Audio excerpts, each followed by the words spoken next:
Good morning news మార్నింగ్తో మీ ముందున్నాను నేను ఈశ్వర్. ఈరోజు దినపత్రికల్లోని ప్రధానమైన వార్తల్ని చూద్దాం. నిన్న ప్రధాని నరేంద్ర మోడీ ఏఎన్ఐ వార్తా సంస్థకు ఇంటర్వ్యూ ఇచ్చారు. ముఖాముఖి దాన్ని ప్రచురించింది ఈనాడు. అలాగే కాళేశ్వరం ప్రాజెక్టు పనుల పురోగతిని నిన్న సీఎం కేసీఆర్ పరిశీలించారు. దానికి సంబంధించిన వార్త కూడా అన్ని దినపత్రికల్లో హైలైట్ అయింది. ఇక పంచాయతీ ఎన్నికలకు సంబంధించి తెలంగాణలో పంచాయతీ ఎన్నికలకు సంబంధించినటువంటి నోటిఫికేషన్ కూడా జారీ అయింది. ఈ మూడు వార్తలు ప్రధానంగా అన్ని దినపత్రికల్లో కనిపిస్తున్నాయి. ముందుగా ఈనాడు దినపత్రిక చూద్దాం. ప్రజలు ఉన్నది మా వైపే, మా నిర్ణయాలన్నీ మధ్యతరగతి మేలు చేసేవే, కేసీఆర్ కూటమి గురించి నాకు తెలియదు. ఏఎన్ఐ వార్తా సంస్థ ముఖాముఖితో ప్రధాని మోడీ. తెలంగాణ హైకోర్టు ఆవిర్భావం, చీఫ్ జస్టిస్ రాధాకృష్ణన్ సహా 13 మంది న్యాయమూర్తుల ప్రమాణ స్వీకారం, హాజరైన ముఖ్యమంత్రి కేసీఆర్, సుప్రీం న్యాయమూర్తి జస్టిస్ సుభాష్ రెడ్డి. పూర్తయిన ఉద్యోగుల విభజన, తెలంగాణలోనే అత్యధికంగా ఐచ్ఛికాలు, ఏపీకి ఐచ్ఛికాలు ఇచ్చిన వారు అక్కడికే, తెలంగాణలో ఖాళీ లేక డిప్యుటేషన్పై ఏపీకి అనే వార్తను చూడొచ్చు. కాళేశ్వరంతో ఖరీఫ్ పండాలి, మార్చి నెలాఖరికల్లా సివిల్ పనులు అయిపోవాలి, సీఎం కేసీఆర్ ఆదేశాలు. మేడిగడ్డ బ్యారేజ్, కన్నేపల్లి పంప్ హౌజ్ల పరిశీలన. ఇక దిగువన పంచాయతీ నగార జనవరి 21, 25, 30 తేదీల్లో ఎన్నికలు, షెడ్యూల్ విడుదల చేసిన రాష్ట్ర ఎన్నికల సంఘం. పాలన గడువు తీరని 17 పంచాయతీలకు మినహాయింపు, కోర్టు కేసుల వల్ల మరో 2 చోట్ల నిలుపుదల. ఓటర్లు 1.49 కోట్లు, బ్యాలెట్ పత్రాలు 3.36 కోట్లు. అమల్లోకి వచ్చిన ఎన్నికల ప్రవర్తన నియమావళి, ఎన్నికలు జరుగుతున్న పంచాయతీలు 12,732 అనే వార్తను చూడొచ్చు.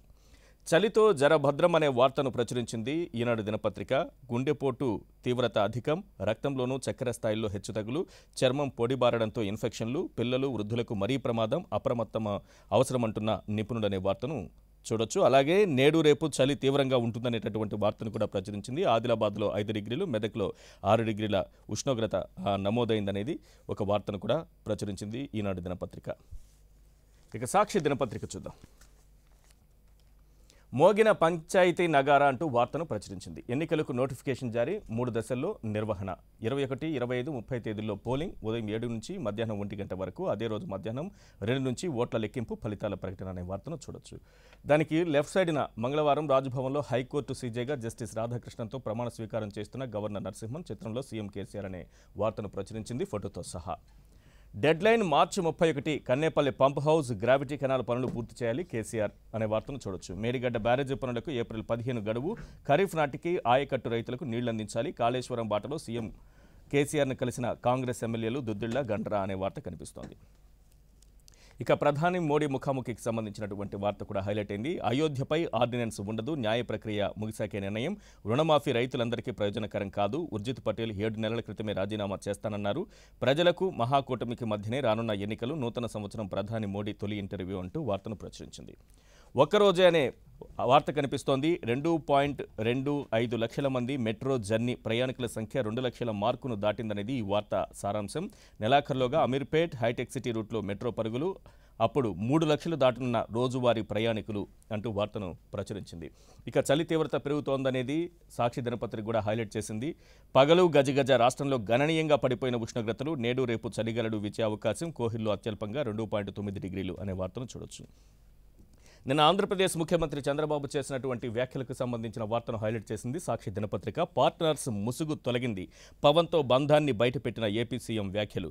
కలిసి పోటీ చేస్తే తప్పేమిటన్న వ్యాఖ్యల అంతరార్థం అదే, ఇద్దరి బంధం కొనసాగుతున్నట్లే అంటున్న విశ్లేషకులు. పవన్, జగన్, మోడీ భాగస్వాములని ఎల్లో ప్రచారం, కొద్ది రోజులుగా మారిన వ్యూహం, పవన్ను ఏమీ అనవద్దని శ్రేణులకు సూచనలు, ఇప్పుడు అకస్మాత్తుగా బయటపడిన బాబు బండారం అంటూ వార్తను ప్రచురించింది. ఇక కాళేశ్వరంకు సంబంధించి ఒక విశ్లేషణాత్మక కథనాన్ని ప్రచురించింది సాక్షి దినపత్రిక. భారమంతా భూమి మీదే, కాళేశ్వరానికి భూసేకరణే అసలు సమస్య, ప్రాజెక్టు కోసం ఇంకా సేకరించాల్సింది 27,516 ఎకరాలంటూ వార్తను ప్రచురించింది. రైట్ సైడ్న ఆసక్తికరమైన వార్త కనిపిస్తోంది. లోక్సభ ఎన్నికల్లో పోటీ చేస్తా సినీ నటుడు ప్రకాష్ రాజ్ వెల్లడి అనే వార్తను చూడొచ్చు. ఇక ఆంధ్రజ్యోతి దినపత్రిక చూద్దాం. సంగ్రామం ప్రారంభమంటూ పంచాయతీ ఎన్నికల నోటిఫికేషన్కు సంబంధించినటువంటి వార్తను ప్రచురించింది. 3 విడతల్లో ఎన్నికలు, ఈ నెల 7, 11, 16 తేదీల్లో నోటిఫికేషన్లు, ప్రచారం సమయం 6 గంటల వరకే. 21, 25, 30 తేదీల్లో పోలింగ్ రోజున లెక్కింపు, ఫలితాలు, ఆ వెంటనే ఉప సర్పంచ్ ఎన్నిక, అమల్లోకి ఎన్నికల కోడ్ అంటూ వార్తను ప్రచురించింది. ఏమిటి నిర్లక్ష్యం, కరకట్ల నిర్మాణం ఇంకెప్పుడు, మేడిగడ్డలో సీఎం సూటి ప్రశ్న. నిధుల కొరత లేదు, రాత్రింబవళ్లు చేస్తున్నారు, అయినా పనులు ముందుకు కదలడం లేదే. జూన్ కల్లా గోదావరి నీళ్లు రైతులకు ఇవ్వాల్సిందే. పనులన్నీ ఏప్రిల్ 15వ తేదీలోగా పూర్తి చేయండి అంటూ నిన్న అధికారులకు ఆదేశాలు జారీ చేశారు. దానికి సంబంధించిన వార్తను హైలైట్ చేసింది. ఇక తెలంగాణ జస్టిస్ మన హైకోర్టు మన సీజే తెలంగాణ ఉన్నత న్యాయస్థానం అవతరణ, రాష్ట్రం ఏర్పడిన 4.5 ఏళ్ల ఆవిర్భావం, తొలి చీఫ్ జస్టిస్గా రాధాకృష్ణన్ బాధ్యతలు అనే వార్తను కూడా హైలైట్ చేసింది. ఇక నాతోనే జనం నాదే ప్రభంజనం ఇంటర్వ్యూలో ప్రధాని మోడీ ఉద్ఘాటన అంటూ వార్తను ప్రచురించింది ఆంధ్రజ్యోతి దినపత్రిక. 2019 ఎన్నికలు కూటమి ప్రజల మధ్య, ఆకాంక్షలు నెరవేర్చే వారి వెంటే ప్రజలు, ఎవరేమన్నా రాఫెల్పై ముందుకే, భారతదేశ భద్రతే నాకు ముఖ్యం, కాంగ్రెస్ ప్రథమ కుటుంబం, బెయిల్పై, అయోధ్య తీర్పునకు ఆ పార్టీ అడ్డంకులు అంటూ నిన్న ఆయన ఇంటర్వ్యూలో చేసినటువంటి వ్యాఖ్యల్ని హైలైట్ చేసింది ఆంధ్రజ్యోతి దినపత్రిక. ఇక ముఖ్యమంత్రి చంద్రబాబుకు సంబంధించినటువంటి వార్త కూడా కనిపిస్తోంది. ఫెడరల్ ఫ్రంట్ ఎక్కడుంది? మమతా నవీన్ చేరుతారని బీజేపీకి ఎవరు చెప్పారు? 4.5 ఏళ్ల పాలనలో నాతో చర్చకు మోడీ సిద్ధమా? టీఆర్ఎస్ గెలిస్తే ప్రధానమంత్రికి ఎందుకు ఆనందం? ఏపీలో సామంతరాజులుండాలని కేసీఆర్ భావన. ఇక్కడ బలహీనంగా ఉండే సర్కారుంటే అక్కడ గొప్పలు చెప్పొచ్చు. పత్రికల్లో ప్రకటనలిచ్చి అవమానిస్తున్నారు చంద్రబాబు. మహాకూటమి మహా ఓటమి అంటూ నిన్న అరుణ్ జైట్లీ వ్యాఖ్యలు చేశారు. దానికి సంబంధించిన వార్త కూడా హైలైట్ అయింది. అదో విఫల ప్రయోగం తెలంగాణలో రుజువైంది. కేంద్రంలోనూ అంతే. కేసీఆర్ ఫ్రంట్లోనే మమత. ప్రధానిగా మోడీ కావాలా వద్దా? అరుణ్ జైట్లీ. ఇక నమస్తే తెలంగాణ దినపత్రిక నిన్న కాళేశ్వరం ప్రాజెక్టు పురోగతికి సంబంధించి పనుల తీరును పరిశీలించారు సీఎం కేసీఆర్. దానికి సంబంధించినటువంటి వార్త హైలైట్ అయింది. మార్చి 31 డెడ్ లైన్, ఎట్టి పరిస్థితుల్లో జూన్లో కాళేశ్వరం నీళ్లు అందాలి సీఎం కేసీఆర్ అనే వార్తను చూడొచ్చు. లెఫ్ట్ సైడ్న పంచాయతీకి చాటింపు, 3 విడతల్లో ఎన్నికలనే వార్తను కూడా హైలైట్ చేసింది. ఇక ఫిబ్రవరి 1 నుంచి ఇంటర్ ప్రాక్టికల్స్ అనే వార్తను దిగువన ప్రచురించింది. ఆన్లైన్ ద్వారా ప్రశ్నపత్రం డౌన్లోడ్, పరీక్ష రోజే వెబ్సైట్లో మార్కుల అప్లోడ్, హాజరు కానున్న 2 లక్షలకు పైగా విద్యార్థులనే వార్తను చూడొచ్చు. దిగువన కనిపిస్తున్న వార్త బాలీవుడ్ దిగ్గజం ఖాదర్ ఖాన్ కన్నుమూత, దీర్ఘకాల అస్వస్థతతో కెనడాలో తుదిశ్వాస, నటనతో పాటు రచన రంగంలోనూ బలమైన ముద్ర వేసిన ఖాన్ అంటూ వార్తను ప్రచురించింది నమస్తే తెలంగాణ దినపత్రిక. ఇక నవ తెలంగాణ దినపత్రిక చూద్దాం. పంచాయతీ ఎన్నికలకు సంబంధించినటువంటి వార్తను హైలైట్ చేసింది. పంచాయతీలకు నగారా, నోటిఫికేషన్ జారీ అంటూ వార్తను ప్రచురించింది. అలాగే నిన్న కాళేశ్వరం ప్రాజెక్టు పనుల పురోగతిని సీఎం కేసీఆర్ పరిశీలించారు. దానికి సంబంధించిన వార్తను కూడా హైలైట్ చేసింది. మార్చి కల్లా మేడిగడ్డ పూర్తి కావాలని అధికారులకు ముఖ్యమంత్రి ఆదేశం అని ప్రచురించింది. తెలంగాణ హైకోర్టు షురు, తొలి సీజేగా రాధాకృష్ణన్ ప్రమాణం అనే వార్తను కూడా మనం చూడొచ్చు. ఇక అంబేద్కర్ విగ్రహం ధ్వంసం, నూతన సంవత్సర వేడుకల ఘటన, 8 మందిని అదుపులోకి తీసుకున్న పోలీసులు. వనపర్తి జిల్లా గోపాల్పేట మండలంలో ఈ ఘటన జరిగిందని వార్త ప్రచురించింది నవ తెలంగాణ దినపత్రిక. ఇవి ఈరోజు దినపత్రికలో కనిపిస్తున్న ప్రధానమైన వార్తలు. వీటిపైన విశ్లేషణ ప్రారంభించే ముందు న్యూస్ మార్నింగ్లో ఇప్పుడు చంద్రబాబుది ఆక్రోశం, తెలంగాణలో ఆయన ఆశలు అడియాసలయ్యాయి. ఆ బాధతో ఏదేదో మాట్లాడుతున్నారని ప్రధాని నరేంద్ర మోడీ విమర్శించారు. వచ్చే సార్వత్రిక ఎన్నికలు మహాకూటమి వర్సెస్ భారతదేశ ప్రజల మధ్య జరుగుతుందని కూడా అన్నారు. మరోవైపు నరేంద్ర మోడీ చర్చకు రా, మీతో దేశానికి ఒరిగిందేమిటని చంద్రబాబు సవాల్ విసిరారు. వ్యవస్థలన్నింటినీ భ్రష్టు పట్టించారు. మీపై 10 పార్టీలు దాడి చేయటం కాదు, మీరే విపక్షాలపై దాడులు చేయిస్తున్నారని ఆరోపించారు. మరోవైపు జనసేన విషయంలో చంద్రబాబు వైఖరి మారినట్టుగా కనిపిస్తోంది. పవన్తో మేం కలిస్తే జగన్కు బాధేమిటంటూ ఆయన ప్రశ్నించారు. ఇంతకాలం పవన్ జగన్ మోడీ ముసుగు ధరించారని ఆరోపించిన చంద్రబాబు ఒక్కసారిగా ఎందుకు పవన్పై సానుకూల వైఖరి ప్రదర్శించారనేది ఆసక్తికరంగా మారింది. ఈ అంశాలపై చర్చలో పాల్గొంటున్నారు రఘునాథ్ బాబు గారు, బీజేపీ అధికార ప్రతినిధి, ఇక రాజశేఖర్ గారు, వైసీపీ అధికార ప్రతినిధి, గొట్టిపాటి రామకృష్ణ ప్రసాద్ గారు, టీడీపీ అధికార ప్రతినిధి మనకు విజయవాడ నుంచి లైవ్లో అందుబాటులో ఉన్నారు. రఘునాథ్ బాబు గారు, ప్రధాని మోడీ వల్ల దేశానికి ఏం లాభం జరిగింది? ఈడీ, సిబిఐ అలాగే ఆర్బీఐ సహా వ్యవస్థలన్నింటినీ భ్రష్టు పట్టించారు. నేనేదో ఆక్రోశంతో మాట్లాడుతున్నానని అంటున్నారే కానీ ప్రాక్టికల్గా నేను మాట్లాడుతున్నాను. మీరు ఢిల్లీలో కూర్చొని మాట్లాడితే కాదు, చర్చకు సిద్ధమా, వస్తారా చర్చకు అన్నట్టుగా నిన్న చంద్రబాబు సవాల్ చేశారు. ఏం సమాధానం చెప్తారు? నిన్న చంద్రబాబు నాయుడు గారి ప్రెస్ మీట్ అది నేను చాలా వరకు చూశాను. దానిలో నాకు విచిత్రంగా ఒకటి అనిపించింది. ఏమనంటే ఈ ఈడీ, ఇన్కమ్ ట్యాక్స్ వీళ్ళు, సిబిఐ వీళ్ళు మరి రాజకీయ నాయకుల మీద మీరు చేస్తారా? ఇదేమన్నా ఇది ఎక్కడ పద్ధతి అంటే నాకు అర్థం కాదు. ఎవరైనా బిజినెస్ పీపుల్ లేకపోతే ఎక్కడైనా లూటీదారులు రాజకీయ పార్టీల్లో చేరితే ఒక ఏదన్నా పోస్టుల్లో ఉంటే వాళ్ళు వీటి విచారణకి అతీతులా? ఇదేనా చంద్రబాబు నాయుడు గారు దేశానికి ఇవ్వదలుచుకున్న మెసేజ్? ఇదేనా 40 సంవత్సరాల మెచ్యూరిటీ అడ్మినిస్ట్రేషను? అసలు రాజకీయ నాయకుల మీద దాడి ఎలా చేస్తారు అంటే ఏంటి దాని అర్థం? దాడి అంటే అక్కడ ఉంటే చూపిస్తారు, ఏం లేకపోతే కడిగిన ముచ్చల్లాగా బయటకు వస్తారు, ఇంకా మంచిగా ప్రకాశం అవుతారు. అంటే వాళ్ళకి వస్తున్న డౌట్ ఏంటంటే, ఓకే మీరు చెప్పిన పాయింట్ చాలా కరెక్ట్ అది, కాకపోతే వాళ్ళకి వస్తున్న డౌట్ ఏంటంటే ఆ రాజకీయ నాయకులు అందరూ కూడా టీడీపీ వాళ్ళేనా అనేది అనుమానం. అదేముండదండి, ఇప్పుడు అదేంటి ఏ పార్టీ వాడైనా వాళ్ళలో తప్పు ఉంటే చేస్తారు. ఉదాహరణకి ఈ ఖమ్మం ఎంపీ పొంగులేటి శ్రీనివాసరెడ్డి ఆయన మీద కూడా చేశారు. ఆయన ఇదివరకు వైసీపీ, తర్వాత ఇప్పుడు టీఆర్ఎస్. ఏదేమైనా బీజేపీకి మరి మీ లెక్క ప్రకారంగా టీడీపీ లెక్క ప్రకారంగా బి టీం వాళ్లే కదా, వాళ్ళ లెక్క ప్రకారంగా మరి ఆయన మీద చేశారు కదా. కాబట్టి అట్లా ఉండదు, తప్పులుంటే అసలు నీలో తప్పులు లేకపోతే నీకెందుకు భయం, విచారణకు నువ్వే పిలవాలా, రా వచ్చి చూసుకో అని అనాలా నీకు ధైర్యం ఉంటే. ఇప్పుడు సవాల్ విసురుతున్నారు కదా, చర్చకు వస్తావా అని డైరెక్ట్ గా సవాలే చేస్తున్నారు. అదేనండి, తర్వాత వద్దామండి, ముందు ఇది పూర్తి చేద్దాం. ఈ విచారణలకి ఎవరైనా ఎందుకు భయపడాలా? నేనేం చెబుతున్నా, నువ్వు కడిగిన ముచ్చల్లాగా బయటకు వస్తావు. ఇప్పుడు సుజనా చౌదరి మీద ఉన్నారు, చేశారు, ఆయన ఏం తప్పులు చేయలేదు అనుకోండి, వస్తారు బ్రహ్మాండంగా కడిగిన ముత్యం అయిపోతారు. కాబట్టి ఫస్ట్ పాయింట్ మీరు అడిగిన పాయింట్ లో ఫస్ట్ పాయింట్, ఆయన అంత మెచ్యూరిటీ ఉన్న ఆయన ఆ రకంగా మాట్లాడేది కరెక్ట్ కాదు. ఎందుకు? ఈ వ్యవస్థల మీద. మోడీ అయితే డైరెక్ట్ గా చర్చకు రాదు, ఆ విషయం చంద్రబాబు కూడా తెలుసు. ఆయన ఏమో సవాల్ విసురుతున్నారు చర్చకు వస్తారా అని. మోడీ గారు అయితే చర్చకు రారు, చంద్రబాబు కూడా కూర్చోరు, నాకు తెలుసు ఆ విషయం. కనీసం నిజానికి చర్చించడానికి సిద్ధంగా ఉంది బీజేపీ టీడీపీ. ఇది చాలు. మోడీ చంద్రబాబు కూర్చొని చర్చిస్తారా, సవాల్ చేసుకుంటారు, అది వేరే విషయం. నిజానికి బీజేపీ టీడీపీ వాస్తవాలు ఏంటో తెలియడానికి చర్చించడానికి సిద్ధంగా ఉన్నాయా? ఎన్నోసార్లు మా సైడ్ నుంచి సిద్ధమని చెప్తే, ఇప్పుడు విష్ణువర్ధన్ రెడ్డి రాజేంద్ర ప్రసాద్తో ఇలాగే రాజేంద్ర ప్రసాద్ ఛాలెంజ్ చేస్తే ఈయన ఆళ్ళూరే వెళ్ళబోయాడు. దారి మధ్యలో పోలీసులు, మరి వాళ్ళ గవర్నమెంటే కదా, దాన్ని ఆపి వెనక్కి పంపించేశారు. కాబట్టి వాళ్ళు వస్తారు. ఇప్పుడు చంద్రబాబు నాయుడు ఒక ముఖ్యమంత్రి, 29 రాష్ట్రాలకు 29 ముఖ్యమంత్రులు రోజు ఛాలెంజ్లు చేస్తుంటే ప్రైమ్ మినిస్టర్కి ఇంకో పని ఉండదు, ఇదే చూడాలి. ఆయనకి ఫస్ట్ సమబుజ్జి కేసీఆర్, ప్రధానమంత్రి సమబుజ్జి కూడా కాదు. ఒకవేళ ఏదన్నా ఉంటే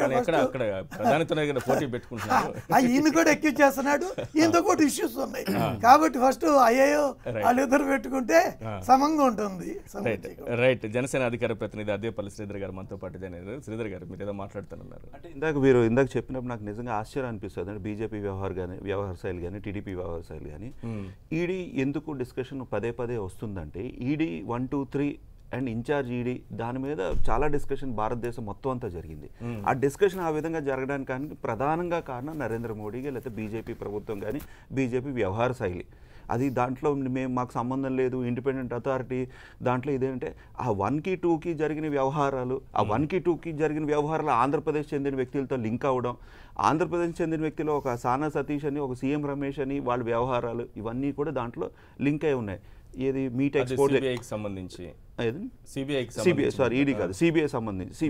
అంటే ఏదైతే ఈ సిబిఐ ప్రధానంగా సెంట్రల్ బ్యూరో ఆఫ్ ఇన్వెస్టిగేషన్ ఏదైనా ఉందో, సైమల్టేనియస్గా ఈడీ మీద కూడా అదే విధంగా జరుగుతున్నది.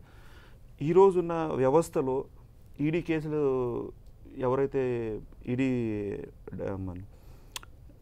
అంటే రైడ్స్ చేసిన వ్యక్తి సుజనా చౌదరి గారు, income tax other cases raid చేసిన సీఎం రమేష్ గారు, వీళ్ళిద్దరూ టీడీపీ తరఫున ఆల్ పార్టీ మీటింగ్ రిప్రజెంట్ చేస్తే నరేంద్ర మోడీ గారు ఎందుకు ఎంటర్టైన్ చేశారు? All party meeting Narendra Modi గారు పిలిచి అందరితో మాట్లాడుతున్నప్పుడు ఇలాంటి వాళ్ళతో కూర్చోవచ్చా? ఇప్పుడు వారి మీద ఎంత బాధ్యత ఉందో వీరి మీద కూడా అంతే బాధ్యత ఉంది. కూడా తప్పులు రుజువు కాలేదు కదా, అంటే రుజువులు కాదంటే అంటే రేట్ జరిగినా, రేట్ జరిగినా, సిబిఐ కేసులు పెట్టినా, ఐటీ రేట్స్ జరిగినా, ఏం జరిగినా అది రుజువు అయితేనే వాళ్ళు తప్పు చేసినట్టు. అంతవరకు అనుమానాలు మాత్రమే కదా. కొన్ని వ్యవహారాలు మీరు అన్నట్టే ఒప్పుకుంటాం, కొన్ని వ్యవహారాలు మీరు అన్నట్టే కొంతవరకు వాళ్ళు నిజంగా జైల్లో కానీ పెట్టినా, లేకపోతే నిజంగా కన్విక్ట్ కానీ కల్ప్రిట్ కానీ డిసైడ్ అయ్యేంత వరకు కొన్ని ప్రైమ్ ఫేసి అర్థమైపోతుంది. అంటే ఒక సుజనా చౌదరి గారు 120 కేసులు ఉన్న వ్యక్తిని 4.5 సంవత్సరాలు క్యాబినెట్ లో పెట్టుకున్నారు. ఈ వ్యవహారాలు మనకు తెలియదా అంటే ప్రజలకు కూడా తెలిసిపోయింది. నరేంద్ర మోడీకి తెలియదా, చంద్రబాబు నాయుడుకి తెలియదా? మారిషస్కి 100 కోట్ల అవుట్ స్టాండింగ్ ఉన్నది హైకోర్టు జడ్జిమెంట్ వచ్చింది, సుప్రీంకోర్టు జడ్జిమెంట్ వచ్చింది, మళ్ళీ దాని మీద అరెస్ట్ వారెంట్ ఇష్యూ చేశారు. మరి నాంపల్లి కోర్టులో అరెస్ట్ వారెంట్ రీకాల్ పెట్టుకున్న సుజనా చౌదరి క్యాబినెట్లో కంటిన్యూ చేశారు నరేంద్ర మోడీ గారు. అంటే చంద్రబాబు నాయుడు గారు మనం ఎంత తప్పు పడతాం, నరేంద్ర మోడీ అంతే తప్పు పట్టాలి. ఎందుకంటే చంద్రబాబు నాయుడు ఎందుకు తప్పు పట్టాలంటే ఇలాంటి వాళ్ళు వాళ్ళ మెంబర్ ఆఫ్ పార్లమెంట్లో ఉన్నారు కాబట్టి, నరేంద్ర మోడీ ఇలాంటి వ్యక్తిని క్యాబినెట్లో పెట్టుకున్నారు కాబట్టి ఈ వ్యవహారాలు ఈ రోజు ఏదో కొత్తగా తెలిసినట్టు వీరు సిబిఐ కానీ ఈడీ మీద వీరు చెప్పడం, వారు అంతా స్వచ్ఛంగా ఉన్నదని వారు చెప్పడం అన్ని ప్రజలకి తెలీదా? రైట్, రాజశేఖర్ గారు. వీళ్ళ వాక్యాలు చూస్తూ ఉంటే చంద్రబాబు గారి కానివ్వండి, బీజేపీ వారి కానివ్వండి, జనసేన వాళ్ళు కానివ్వండి, మనం ఎంత కొట్టుకున్నా కళ్ళు దుఃఖనం కాడ ఒకటే అని ఒక సామెత ఉంది. అంటే ఈ అరుపులు మెరుపులు, ఈ సవాళ్ళు, ప్రతి సవాళ్ళు ఎన్నికల సమరంగా పోలుస్తున్నారు. అక్కడికి వచ్చినప్పుడు అందరూ ఓటు. అదే అంటున్నాను. అంటే మనం ఎంత కొట్టుకున్నా ప్రత్యక్షంగా పరోక్షంగా లోపాయికారంగా మనం అంతా ఒకటే. కాస్త కొన్ని రోజులు నడవించండి ఈ స్టోరీ అనేది. దీనికి ఒక పెద్ద డైరెక్టర్ అనేది చంద్రబాబు గారు. ఈ సవాలు ప్రతి సవాలు ఈ 4 సంవత్సరాల నుంచి ప్రజలు చూసి విసుగు చెందారండి, రాష్ట్ర ప్రజలు. నిజంగా చెప్తున్నాను. ఎందుకంటే మీరు చేసిన ఎన్నికలు వచ్చే టైంకి అంటున్నారే మళ్ళీ బీజేపీతో కలుస్తారనే మీ ఉద్దేశం? ఇప్పుడు విడిపోయారని ఎవరు అనుకుంటున్నారు? వాళ్ళు ఇప్పుడు ఇదంతా ఒక స్క్రీన్ ప్లేలో ఒక డైరెక్షన్ జరుగుతూ ఉంది. ఒక స్క్రీన్ ప్లే ఇదంతా జరుగుతుంది చంద్రబాబు డైరెక్షన్లో.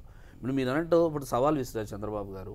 ఆయన ఏం చేశారండి, మీరేం చేశారో కూర్చుందాం, మోడీ గారు రావాలి, పార్టీ అధ్యక్షులను కూర్చున్నాం, కింద కూర్చొని మీ స్థాయి ఏంటి, నేను అదే అంటున్నాను, మీ స్థాయి ఏంటి, ఈ స్థాయిలు మర్చిపోదాం, కాసేపు పార్టీ అధ్యక్షులను కూర్చోబెడదాం.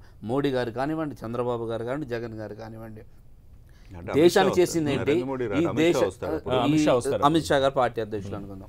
అసలు ఈ దేశానికి చేసిన ఆయన ఏంటి, మొదటి నుంచి ఆయన తప్పులు చేసినప్పుడు వైసీపీ ఏం డిమాండ్ చేసే ఉంది, వాళ్ళ తప్పుల్ని ఎలా ఎత్తి చూపింది. అలాగే రాష్ట్రంలో చంద్రబాబు గారు చేసిన తప్పులు కానీ వినాశనం కానివ్వండి, ఈ 4.5 సంవత్సరాలలో ఎలుగెత్తి చాటింది ఎవరు, ప్రజల్లో నిలబడింది ఎవరు, మొత్తం కూర్చోవాల్సిందే, ఖచ్చితంగా జరగాల్సింది. ఈ చర్చ తీవ్రంగా జరగాల్సిందే. ఇప్పుడు మోడీ గారు 4.5 సంవత్సరాలు కాదు 15 సంవత్సరాలు పెట్టి 15 సంవత్సరాలు పెట్టి జగన్మోహన్ రెడ్డి గారు ఇప్పుడు పార్టీ ప్రెసిడెంట్ కదా, ఆయన కూడా పెట్టి, అలాగే కేసులు వీటి మీద కూడా పెట్టి పవన్ కళ్యాణ్ గారు పిలుద్దాం. ఎవరి మీద కేసులు ఉన్నాయి, ఎవరు సీఎం కుర్చీని అడ్డు పెట్టుకుని సంపాదించే, ఎవరు బెయిల్ మీద ఉన్నారు, ఎవరు జైల్లోకి వెళ్ళారు, చంద్రబాబు నాయుడు ఉన్నారా, సవాల్ చేయాల్సినటువంటి అవసరం ఏముంది దాంట్లో చెప్పండి మీరు. ఇది సవాల్ ఇప్పుడు రాష్ట్రానికి అన్యాయం జరుగుతోందన్న విషయంలో చంద్రబాబు సవాల్ చేశారు, వ్యవస్థను భ్రష్టు పట్టించారని చేశారు. దాంట్లో ఈ కేసులు ఆల్రెడీ నడుస్తున్నాయి, ఛార్జ్ షీట్ కూడా ఫైల్ అయింది. ఇప్పుడు ఆ కేసు పైన చర్చించాల్సిన అవసరం ఏముంది? మమ్మల్ని కలపడం అనవసరం కదా, మమ్మల్ని కలపడం అనవసరం కదా. మాట్లాడితే టీడీపీ మీద మాట్లాడుకోండి, బీజేపీ మీద మాట్లాడుకోండి, నాకు అనవసరం. మమ్మల్ని కలపడం అనవసరం కదా. పవన్ కళ్యాణ్ గారు ఏమన్నారు,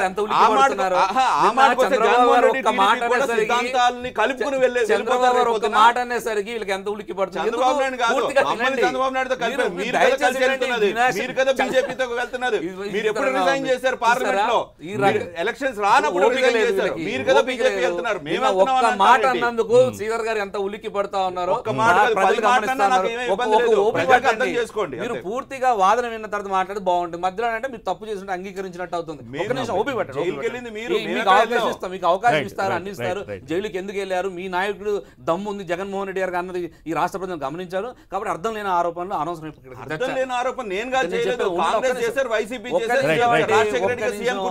చర్చ జరగకుండా ఇలా అడ్డుపడి మీ బంధాన్ని పదే ప్రూవ్ చేసుకుంటే రాష్ట్ర ప్రజలు మీరు అసహించుకుంటారు. కొంచెం ఓపిక పట్టండి.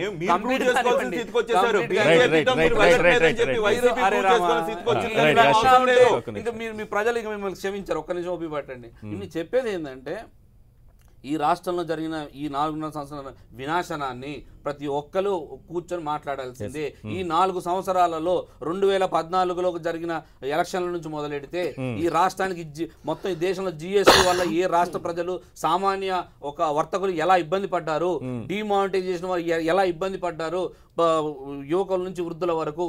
అలాగే ఈ రాష్ట్రంలో రాజధాని నిర్మించబోవడం కారణం ఏంటి, పోలవరం అక్రమ జరగడానికి కారణం ఏంటి, విశాఖ భూ జరిగిన కుంభకోణాలు ఏంటి, ఇలా ప్రతిదీ జరగాల్సిందే, చర్చ జరగాల్సిందే.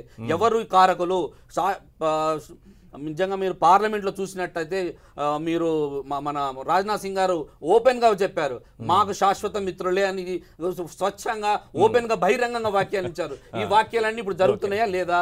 కాబట్టి ఇప్పుడు బయట ఉండేసి నేను సవాల్ వేశాను. కానీ చంద్రబాబు అంత ఘాటుగా మోడీని విమర్శిస్తూ ఉంటే రాజ్నాథ్ సింగ్ చేసిన వ్యాఖ్యలను చూస్తారా?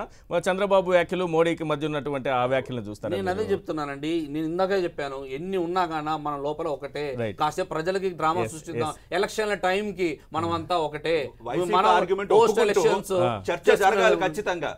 ఆయన అన్నది జరిగినప్పుడే ఒప్పుకుంటూ ఈ బయటపడతాయి. ఈ వైసీపీ 4 సంవత్సరాలలో బయటపడతాయి. బీజేపీ కానీ కానివ్వండి, పార్లమెంట్లకి టీడీపీ రిజైన్ కానీ చేసిన ఉండండి వైసీపీ సార్, రెస్పాన్సిబిలిటీ మేము ఉంది. స్వచ్ఛంగా అసెంబ్లీకి మీరు వెళ్ళిన వైసీపీ మీ ఏం నాయకుడు చేస్తుంది? చర్చ ఎక్కడ చేస్తారు? అవిశ్వాస రోడ్డు మీద తీర్మానం చేస్తారా? పెడితే మేము మేము ముందుకు వచ్చింది, ఎమ్మెల్యే కింద మీ గెలిపిస్తే టీడీపీ మీరేంటి? ముందుకు రాలేదు. మీ అవిశ్వాసం నేను మొత్తం ఎంపీలు మొత్తం తీసుకొస్తాను ఎక్కడ దాక్కున్నాడు? ఆ రోజు ఏమైంది? ఈ రాష్ట్ర ప్రజలు గుర్తు రాలేదా? 4 సంవత్సరాలు నాశనం చేసి టీడీపీతో స్నేహం చేసి ఈ రోజు బయటికి రాకుండా ఆపదలో అంబులెన్స్ వచ్చినట్టుగా చంద్రబాబు గారికి ఆపద రాగానే పవన్ కళ్యాణ్ గారు ఎట్లా ఆపదలు వచ్చారో ఈ రాష్ట్ర ప్రజలు గమనించలేదా? మీరు మర్చిపోయారా? సీనియర్ నాయకులుగా దయచేసి చర్చను తప్పుదో పట్టించకండి. గొట్టిపాటి రామకృష్ణ ప్రసాద్ గారు, అన్నది ఎక్కడ జరగాలి? అసెంబ్లీ కానీ పార్లమెంట్ లో జరగాలి. మీరు అక్కడ అసెంబ్లీలో ఉన్నారా? అసెంబ్లీలో 3.5 సంవత్సరాలు వెళ్ళారు. ఏ సమస్య మీద ఈ గవర్నమెంట్ ప్రస్తావించి చెప్పాలండి. మీరు గమనించారా? 3.5 సంవత్సరాలు వెళ్ళాం. ఏ సమస్య మీద ముందుకు వెళ్ళామో ఒకసారి మీరు సమాధానం చెప్పండి.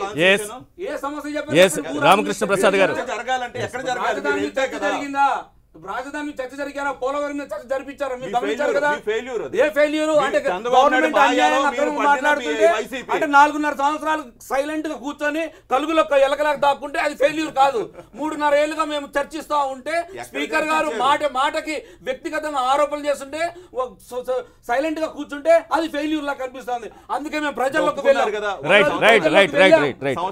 సమస్యలు ఈ రోజు ఈ రాష్ట్ర ప్రజలు నిలబడాలంటే మాట్లాడద్దు, మీతో అన్ని మాట్లాడండి. రామకృష్ణ ప్రసాద్ గారు, ఒక విషయం చెప్పండి. చంద్రబాబుది ఆక్రోశం ఇప్పటి వరకు మోడీ పైన చేసినా, కేంద్రం పైన ఆరోపణలు చేసినా, ఇది మొత్తం కూడా ఆక్రోశం. కారణం ఏంటంటే తెలంగాణలో ఆయన ఆశలు అడియాసలు అయ్యాయి. ఆ బాధలోనే ఆయన ఏదేదో మాట్లాడుతున్నారని నిన్న మోడీ అన్నారు. ఏం సమాధానం చెప్తారు?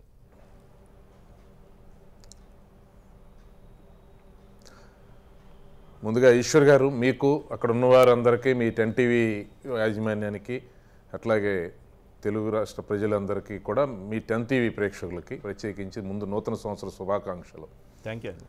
ఇక నరేంద్ర మోడీ గారు మాట్లాడిన మాటలు చూస్తే వారు ఏం చెప్పారంటే, తెలంగాణలో ఆ ఓటమి చూసిన తర్వాత ఆక్రోశంతో చంద్రబాబు నాయుడు గారు మాట్లాడుతున్నారు అని మాట్లాడారు.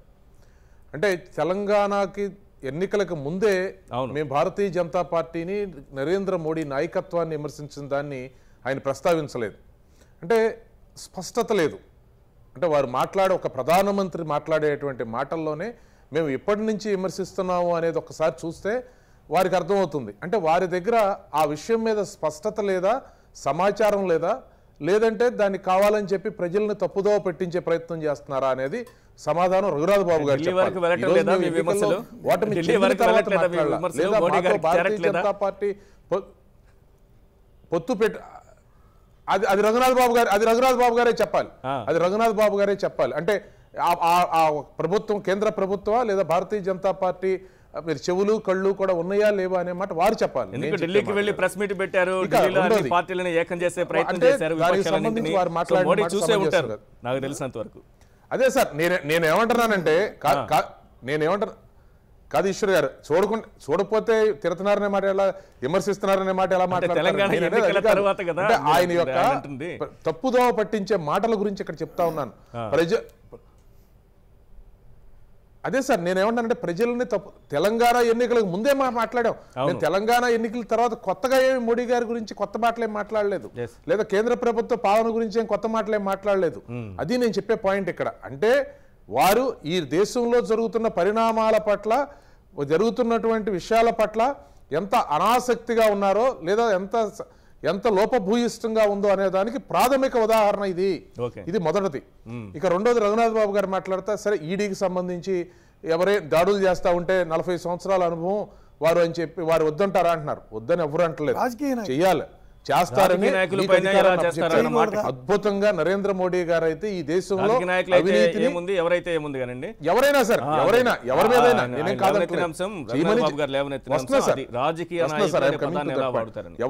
దానిపైన అభ్యంతరం వారికి నేనేమే ఈ దేశంలో ఉన్న 100 కోట్ల మందిలో ఎవరి మీద కూడా ఎవరు దోషులైనా లేదంటే ఎవరు కారకులైనా వదిలిపెట్టమని లేదంటే వదిలేయమని ఎవరు అనటానికి లేదు సార్. అసలు అనే హక్కు కూడా లేదు, రాజ్యాంగం ఎవరికి ఇవ్వలేదు సార్. అది అలా ఉంచితే ఆ కడిగిన ముత్యం మీ పార్టీ అధ్యక్షుడు అయితే బాగుంటుంది అనేది రఘునాథ్ బాబు గారు కూడా ఆలోచించుకోవాలి.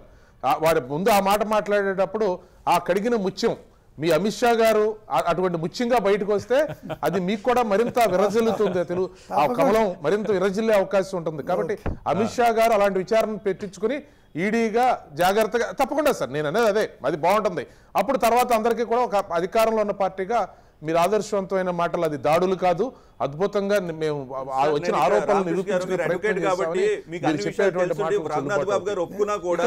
మాటలు లీగల్ నాలెడ్జ్ ఉన్నాయని ఆ విధంగా నేను చెప్తున్నాను.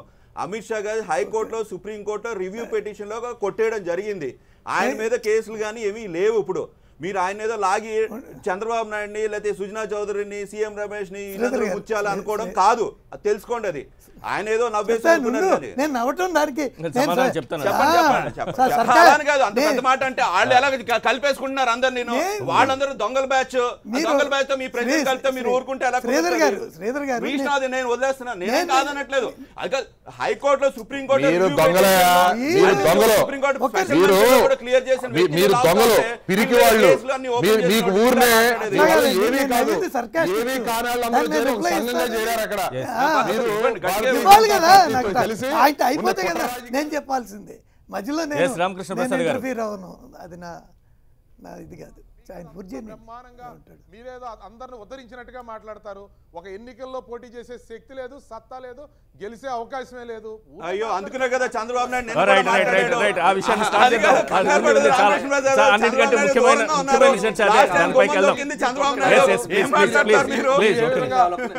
బ్రహ్మాండమైన చెప్తే మీ నాయకుడు సరే మీరు మాట్లాడుతున్నారు కదా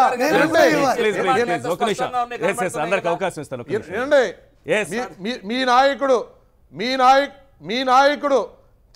మీ నాయకుడు తీసుకునేటువంటి రెమ్యూనరేషన్ ఎంత, కట్టినటువంటి ఇన్కమ్ ట్యాక్స్ ఎంత అనేది ఏదైనా గుళ్ళ ప్రమాణం చేసి అదే శ్రీధర్ గారిని చెప్పమానండి. లేదా ఇప్పుడు శ్రీధర్ గారు ఇది చాలా ఇంపార్టెంట్. ఒక నిమిషం, చాలా ఇంపార్టెంట్. మీరు మధ్యలో మీకు అవకాశం ఇస్తాను, దీనికి పూర్తి స్థాయిలో సమాధానం చెప్పండి. పొద్దున్నే మీ టర్న్ వచ్చినప్పుడు ఎస్ రామకృష్ణ ప్రసాద్ గారు చిన్న బ్రేక్ తీసుకుని వస్తాను. ఒక్క నిమిషం రామకృష్ణ ప్రసాద్ గారు, బ్రహ్మాండం. ఇప్పుడు మీరు చేసిన ఆరోపణలపైన అన్నింటిపైన మాట్లాడదాం మనం. రఘునాథ్ బాబు గారు మీరు సమాధానం చెప్పాలి మీ పైన వచ్చినటువంటి, అంటే బీజేపీ పైన వచ్చినటువంటి ఆరోపణలకు సంబంధించి. ఒక్కొక్కటి చెప్తాను. ఇప్పుడు ఆక్రోశం మీద ఆయన చాలా బాధపడ్డారు. అవును. ఇప్పుడు ఈ చంద్రబాబు నాయుడు గారు మొన్న ప్రెస్ మీట్ పెట్టినప్పుడు, అంటే ఈ రిలీజ్ చేస్తా పెట్టారు కదా శ్వేతపత్రాలు, దానిలో ఈ మన కేసీఆర్ మీద కౌంటర్గా కొన్ని విషయాలు చెప్పారు. దానిలో ఆయన మాట అన్నారు, నాకు చాలా విచిత్రంగా విడ్డూరంగా అనిపించింది. ఏమనంటే నువ్వు ఒక కేసు పెడితే నేను 4 కేసులు పెడతాను అని అన్నారు. అంటే దీని అర్థం 4 దొంగ కేసులు పెడతావా, అక్కడ ఏమీ లేకుండా అబద్ధాలు చెబుతావా, లేదు నిజంగా కేసులు ఉన్నాయి అనుకుందాం, అంటే ఇప్పటిదాకా దాచిపెట్టావా, ఏ రకంగా చూసినా నువ్వు రాంగే. అది ఒక 40 ఏళ్ళు మెచ్యూరిటీ ఉన్న ఆయన ఆ రకంగా మాట్లాడటం ఆక్రోశంగా ఏంటి? 100% ఆయన. కానీ తెలంగాణ ఎన్నికల్లో ఆయన ఆశలే అడి ఆశలే అయ్యాయి, అందుకే ఆక్రోశంలో మాట్లాడుతున్నారు. తెలంగాణ ఎన్నికలకు ముందు నుంచే మాట్లాడుతున్నారు కదా. మాట్లాడటమే. ఇంకో మాట అన్నాడు, ఏంటి రిటర్న్ గిఫ్ట్ ఏమిస్తావు, 500 కోట్లు ఇస్తావా అని అన్నాడు. అంటే ఇప్పుడు మనం ఎవరైనా ఉండండి ఒక్క నిమిషం, మన ఇంట్లో ఫంక్షన్ చెప్పండి ఒక్క మాట రంగనాథ్ బాబు గారు, ఒక్క మాట నేను ఐఎమ్ కంప్లీటింగ్. నేను అంటే చర్చిని ఒక అంశం మీద మాట్లాడితే మనం లేదు 2-3 అంశాలుగా నేను అందుకే కొన్ని పెండింగ్ పెట్టాను. శ్రీధర్ గారిని కూడా ఆగమని అందుకే చెప్పాను. 1 by 1 మాట్లాడారు. ఒక నిమిషం సార్ ఇప్పుడు వీరు మాట్లాడిన దానికి కాదు ఒక్క మాట నేనేమంటున్నానంటే, ఇప్పుడు చర్చని రఘునాథ్, ఇప్పుడు మీరు అడిగింది ఏంటంటే మీ ఇద్దరి మధ్య జరుగుతున్నటువంటి మాటల దాడికి సంబంధించి, లేదా చంద్రబాబు నాయుడు గారికి నరేంద్ర మోడీ గారికి సంబంధించి బహిరంగ చర్చకి సిద్ధమా అని చెప్పి మీరు అడిగిన దానికి కాకుండా రఘునాథ్ బాబు గారు నేనేమంటున్నానంటే అది డివేట్, అంటే నేను మాట్లాడినట్లయితే డివేట్ అవుతుంది, సబ్జెక్ట్ వెళ్తుంది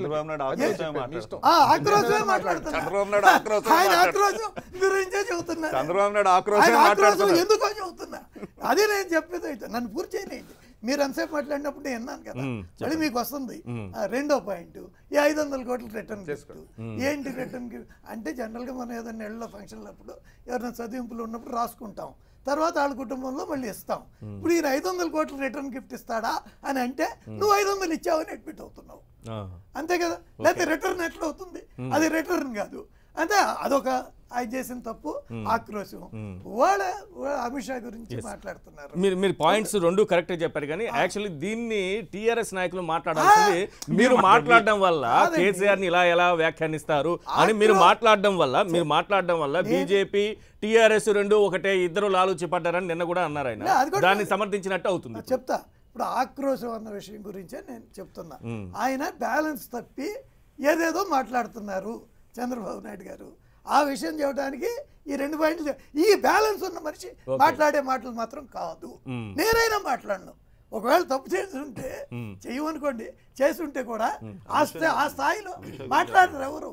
ఆ స్థాయిలో ఎవరితోన్నా మాట్లాడిస్తారేమో, కానీ ముఖ్యమంత్రి స్థాయిలో ఇలా మాట్లాడతారండి, నేను కేసులు పెడతానని.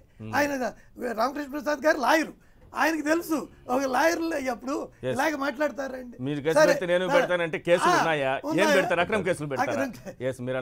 రెండోది మా అధ్యక్షుడి మీద మాట్లాడారు.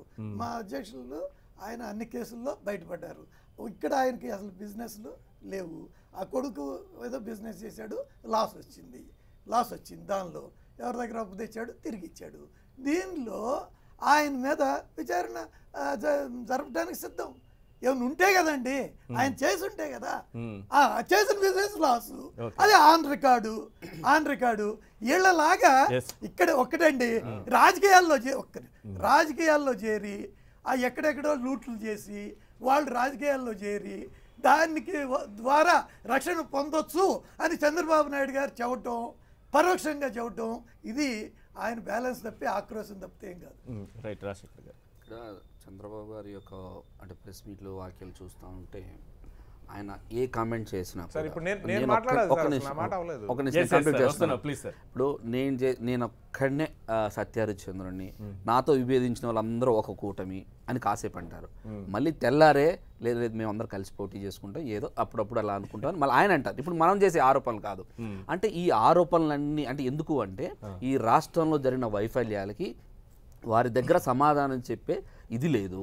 దానివల్ల ఏమవుతుందంటే ఆ ఆలోచనల వల్ల ఎటు పోతుంది, ఓటమి ఖరారు అయిపోయిందన్న ఒక నైరాశ్యంతో అందరు మిత్రులను మళ్ళీ కలుపుకుంటా ఉన్నారు. పాత మిత్రులందరినీ మళ్ళీ కొత్త మిత్రులను ప్రత్యక్షంగా పెట్టుకున్నారు, పాత మిత్రులను లోపాయికారంగా పెట్టుకున్నారు. ఇప్పుడు ఇంతకుముందు రామకృష్ణ ప్రసాద్ గారు చెప్తూ పవన్ కళ్యాణ్ గురించి మాట్లాడారు. ఆ రోజు వెళ్ళింది మీ నాయకుడే. ఆయన దగ్గరికి వెళ్ళి బాబు నువ్వు వస్తే మనం అందరం కలిసి ఇచ్చేద్దాము, ఈ రాష్ట్రాన్ని చించేయచ్చు, అసలు అభివృద్ధిలో పరిగెత్తించవచ్చు అన్నారు. పరిగెత్తడం కాదు, పాగులాడడం కూడా లేదు. వీరి యొక్క అభివృద్ధి ప్రదంలో ఎంత వెనకబడవు, ఈ రాష్ట్రం ఇన్ని కోట్లు అప్పు చేసింది, అసలు ఇన్ని శ్వేతపత్రాలు ఏముందండి, టిష్యూ పేపర్లు రిలీజ్ చేస్తూనే ఉన్నారు. చర్చకు రమ్మానండి. మన రామకృష్ణ గారు మనమే, మీరు నేనే కూర్చున్నాం, మీరు ఒక అడ్వకేట్ నేను ఒక ఆడిటర్ను, ఇద్దరం కూర్చున్నాం, ఎవరేందో తెలిసిపోద్ది ఈ శ్వేతపత్రాల గురించి. శ్వేతపత్రాలు నిజంగా కరెక్ట్ అయితే 4.5 సంవత్సరాల తర్వాత రిలీజ్ చేసి ప్రోగ్రెస్ రిపోర్ట్ నేనేం సాధించానని చెప్పాలా. శ్వేతపత్రంలో ఉండేసి నేను అది చేశాను ఇది చేశాను అంటే రాష్ట్రపతి కనిపించాడు. 1,50,000 కోట్లు అప్పు చేశారు. ఆస్తి ఒకటైనా క్రియేట్ చేశారా? ఒక్క ఆస్తి క్రియేట్ చేయగలిగారా మీ యొక్క అనుభవంతో? కాబట్టి ఇవన్నీ టెంపరీ బొక్కలున్న ఆస్తులు, ఇవన్నీ దానికి బొక్కలున్న ఆస్తులు మళ్ళీ చినుకు పడితే పటపటపట కారుతాయి. ఏదైనా తాత్కాలిక సెక్రటేరియట్, తాత్కాలిక అసెంబ్లీ, తాత్కాలిక హైకోర్టు, ఇదేదో అనిల్ అంబానీ యొక్క ఆస్తులు, ధీరుభాయ్ అంబానీ ఆస్తుల్లాగా మన ఏదో పెద్ద గొప్ప ధనిక రాష్ట్రం లాగా ప్రతిదీ తాత్కాలికమే. ఇక శాశ్వతం ఎప్పుడు కట్టుకుంటామండి?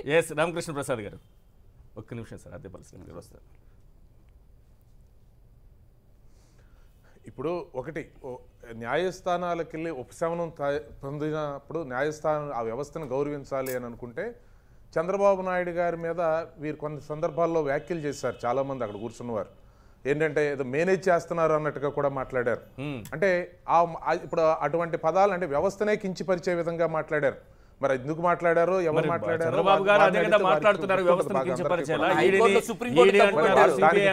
క్షమాపణ చెప్పాలా? మొన్న సుప్రీంకోర్టు విభజన చేస్తున్నారు, కుట్రలు పన్నుతున్నారన్నారండి. విభజన చేస్తే కుట్రలు పన్నుతున్నారు కోర్టులనే అన్నారు ఆయన. మరి దాని గురించి చెప్పండి రామకృష్ణ ప్రసాద్ గారు, బీయింగ్ అడ్వకేట్. ఇప్పుడు నేను మాట్లాడినాక మీరు గుర్తుపెట్టుకుని మాట్లాడండి, వినండి. మాట్లాడినాక మీరు గుర్తుపెట్టుకుని మాట్లాడండి, సంబంధం లేదు. ఇప్పుడు నేనేం రెండోది, ఇప్పుడు సరే బ్రహ్మాండం జగన్మోహన్ రెడ్డి గారి మీద కేసులు ఉన్నాయి, ఆ కేసుల్ని మేము బ్రహ్మాండంగా విచారించేసి కాదు, వ్యవస్థల్ని అవమానించేటట్టు అనుమానించేటట్టు మాట్లాడుతున్నారని అన్నారు కదా జనతా పార్టీని ఎందుకు విచారణ చేయటం లేదు? మీరు అన్నారు, వాళ్ళు అన్నారు, మీరు అనలేదా? అవును, అది నేను అనేది ఇప్పుడు ఇందాక శ్రీధర్ గారు కాదు నేను ఇక్కడ అనేది ఏంటంటే శ్రీధర్ గారు అమిత్ షా విషయంలో వారు ఒక సజెషన్ ఇచ్చారు. అంటే ఇలా వారి మీద వేసిన కేసులు కొట్టేశారండి, వారి మీద ఏమీ లేదు అని చెప్పారు. సరే, మిగతా నడుస్తున్నాయి, అది అట్లా ఉంచుదాం. నేనేమంటున్నానంటే వారు ఎందేదానికి ఇప్పుడు చంద్రబాబు నాయుడు గారికి సంబంధించినటువంటి మాటలు వారు మాట్లాడినప్పుడు అది కూడా ఖండించాలి కదా అంటున్నాను. భారతీయ జనతా పార్టీ అధ్యక్షుడిని మాత్రమే వచ్చినటువంటి దాన్ని ఖండించేసి వారు మాత్రం మంచి ముత్యమండి, వారి మీద కోర్టులో ఉపశమనం పొందిందని చంద్రబాబు నాయుడు గారికి అనొద్దు, తప్పు అని చెప్పనే మాట అనాల్సిన బాధ్యత ఆ పెద్దరికం తీసుకోవాలి కదా. ఇప్పుడు సుజనా చౌదరి గారు మాట్లాడారు, సుజనా చౌదరి గారి మీద అదే న్యాయస్థానం ఉపశమనం ఇచ్చింది కదా. ఎక్కడిచ్చింది సుజనా చౌదరి గారికి? 100 కోట్ల మారిషస్ బ్యాంక్ లూట్ చేసిన సుజనా చౌదరికి ఏమి ఎక్కడ వ్యత్యాసం లేదు.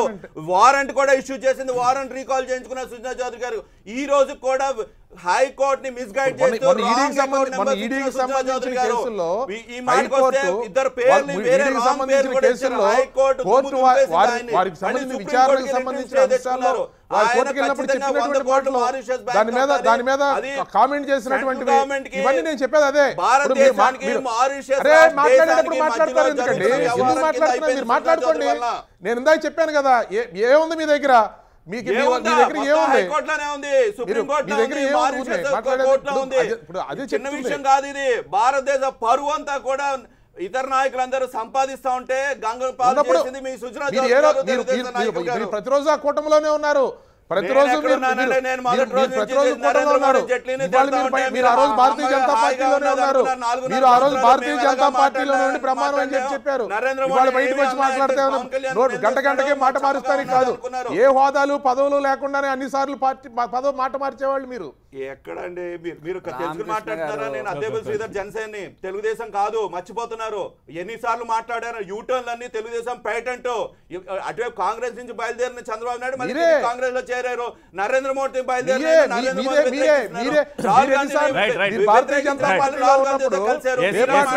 ఒకసారి రికార్డ్స్ తీసుకోండి. ఇప్పుడు నేను అనేది మీరు అది పవన్ కళ్యాణ్ గారు ఏం మాట్లాడారు, ఇప్పుడు జనసేన ప్రతినిధిగా మీరేం చెప్తారు? ఇవన్నీ నేను చెప్పేది అదే సార్. ఇప్పుడు ఒక విషయాన్ని రిజిస్టర్ గారు ఇందాకే చెప్పాను, ఒక విషయాన్ని if you want to deviate, నేను ఐఎమ్ రెడీ ప్రిపేర్ ఇట్. అంతేగాని ఊరినే విషయాన్ని చర్చకి సంబంధించినటువంటిది సుజనా చౌదరి గారికి దీనికి సంబంధించిన ఇప్పుడు వారు చెప్పిందే మాట ఏంటి? రఘునందన్ గారు అందేంటంటే ఈడీ దాడులకు సంబంధించి పెట్టించుకుంటే కడిగిన ముత్యంలా బయటికి రావచ్చు అన్నారు. నేనన్నాను మీ పార్టీ నాయకుల మీదే వస్తున్నాయి కదా ఆరోపణలు, వాటిని కూడా మీరు దర్యాప్తు చేయించుకుని కడిగిన ముత్యంలా బయటికి రండి. జనసేన విషయానికి వద్దాం. పవన్ కళ్యాణ్ రెమ్యునరేషన్ ఎంత, దేవుడి మీద ప్రమాణం చేసి నిజం చెప్తారని ఈశ్వర్ గారు అది ఇప్పుడు అది రెండోది. ఇప్పుడు మూడోది ఒక నాయకుడికి సంబంధించి జగన్మోహన్ రెడ్డి గారికి సంబంధించి కేసులు నడుస్తూ ఉన్నాయి. ఆ కేసులకు సంబంధించినటువంటి విచారణకు సంబంధించినటువంటి జాప్యం లేకుండా బ్రహ్మాండంగా తొందరగా చేయాల్సినటువంటి బాధ్యత మీ మీద ఉంది కదా. మీరు చేయాల్సిన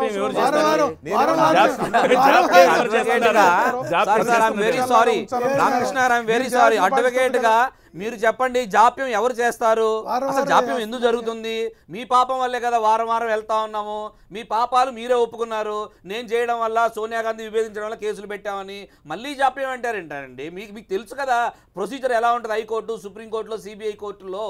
ఇది ఎక్కడే అన్యాయం అండి. ఇంకా మీరు వాదిస్తే అన్యాయంగా ఉందండి. చాలా తెలియని వారు పవన్ కళ్యాణ్ తరపున మీరు ప్రమాణం చేసి నిజం చెప్పాల్సి ఉంటుంది. రామకృష్ణ ప్రసాద్ గారు ఒక ప్రశ్న లేవనెత్తారు. ఇప్పుడు ఆడిటర్ గారు కదా, మాకు లెక్కలు తెలవనట్టుగా ఆయనకి చట్టం తెలవదు, విచారణ తెలవదు. Kind information I'm also LLB graduate, మీకు తెలుసుకోండి. ఇప్పుడు చెప్పేది ఏంటంటే ప్రొసీజర్ లో ఒక లాయర్ గా మీరు జాప్యం జరుగుతుంది కావాలని, it's not content of the court, it's not the content of the court. Tell me, మీరు జాప్యం చేస్తారా, నేను జాప్యం చేస్తానా, లేదా జడ్జిలు జాప్యం చేస్తారా? ఒకసారి క్లియర్ గా చెప్పండి. Why the contempt of the court? మీకు తెలుసా? మీకు తెలుసా? కావాలని అన్నారు, కాగితం వేస్తానని, యు సెడ్ కావాలని ఇంటెన్షనల్లీ. ఈ రోజు కోర్టు కేసు ఉంది అనుకుందాం, ఈ రోజు కోర్టు కేసు విచారణ ఉంది అనుకున్నాం, దానికి 4 వాయిదాలు తీసుకుంటా ఉన్నాం అనుకోండి, అలానే కాగితం రావాలని చెప్పారు. మీకు తెలుసా ప్రొసీజర్? ఒక దానిలో ఎక్స్పర్ట్ అయితే దాన్ని రీఓపెన్ చేయించి వినండి ప్రొసీజర్ వినండి సార్. చట్టం చెప్తానండి, మీరు కంటెంప్ట్ ఆఫ్ కోర్టో ఏ కోర్టో చెప్తాను నేను, వినండి మీరు ఎలా జాప్యం జరుగుద్దో చెప్తాను వినండి. నేను చెప్తున్నానండి, ఇప్పుడు మీరు ఒక కేసు కనుక ఒక కేసులో దాన్ని కనుక క్లోజ్ చేస్తే, లేదా ఎక్స్పార్టీ అయితే సివిల్లో అయితే ఎక్స్పార్టీ, లేదంటే దేంట్లో ఎవిడెన్స్ కనుక క్లోజ్ చేసినా దాన్ని మళ్ళీ రీఓపెన్ చేసి ఆ పిటిషన్స్ పెట్టి అలా పెట్టి ఇలా పెట్టి ఎన్ని రోజులు సాగదీయొచ్చు? శ్రీధర్ గారు ఉన్నారుగా, వారు న్యాయవాది, అడగండి. రఘునాథ్ బాబు గారు సీనియర్ గారు తెలుసు, మీకు తెలవకపోతే ఊరినే మాట కంటెంప్ట్ మాట్లాడొద్దు. ఎలా డిలే చేయొచ్చు అడగండి. అన్యాయంగా కుట్రలు అంటారు, మీరేమో జాప్యం చేస్తున్నారంటారు. జాప్యం ఎవరు చేశారండి? Case is going on, trial proceedings are going on. Eshwar గారు,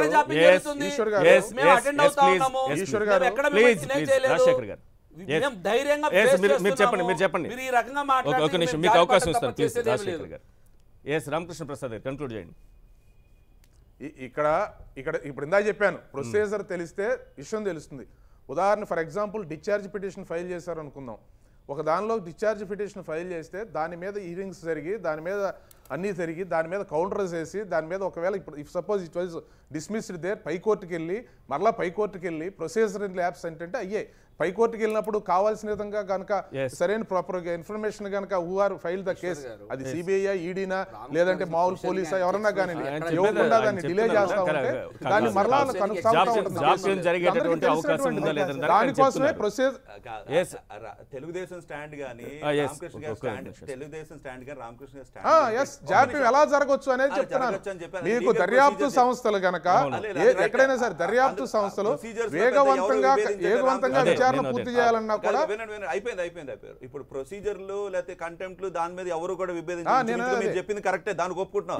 ఇక్కడ రాజకీయంగా మీరు నెపం నెట్టింది ఏంటి అంటే విభజించమని మీరే అడిగారు. విభజించకుండా 4.5 సంవత్సరాలు తొక్కు పెట్టింది కూడా మీరే. మళ్ళీ విభజించిన తర్వాత హైకోర్టు రెడీగా ఉంది December 15th అని చెప్పి సుప్రీంకోర్టు పిటిషన్ గానీ అఫిడవిట్ వేసింది కూడా మీరే. మళ్ళీ December 31st కూడా హైకోర్టు రెడీ కాకపోవడానికి కూడా కారణం మీరే. ఒక పర్మనెంట్ ఉన్న హైకోర్టు ని ఒక టెంపరరీ బిల్డింగ్ షిఫ్ట్ చేస్తానని చెప్పి టెంపరరీ బిల్డింగ్ కూడా రెడీ అవ్వకుండా టెంపరరీ బిల్డింగ్ షిఫ్ట్ చేస్తూ, దీని వల్ల టెంపరరీ బిల్డింగ్ లో షిఫ్ట్ చేయడం వల్ల హైకోర్టులో ఉన్న కేసులు డిలే అవుతున్నాయి. అక్కడ తెలంగాణ రాష్ట్రంలో ఓటు కేసు డిలే అవుతుంది, ఇక్కడ జగన్మోహన్ రెడ్డి గారి కేసు కూడా డిలే అవుతుంది. అంతే కదా, ఇదైపోతా ఉంటుంది. రైట్. మీరు పవన్ కళ్యాణ్ తరపున దేవుని మీద ప్రమాణం చేసి నిజం చెప్తారా? రైట్. మనం వ్యవస్థల గురించి మాట్లాడుతున్నాం, ఇన్కమ్ ట్యాక్స్ గురించి మాట్లాడుతున్నాము. ఒక నిమిషం, మీరు లేవనెత్తిన ప్రశ్న అప్పటి నుంచి అలాగే ఉండిపోయింది, దానికి సమాధానం చెప్పాలి. డిలే అనేది ఈ 10 సంబంధించింది కాదు సార్, ఇంకా డిలే అవుతుంది మనం అదే మాట్లాడుకుంటూ ఉంటే. రైట్.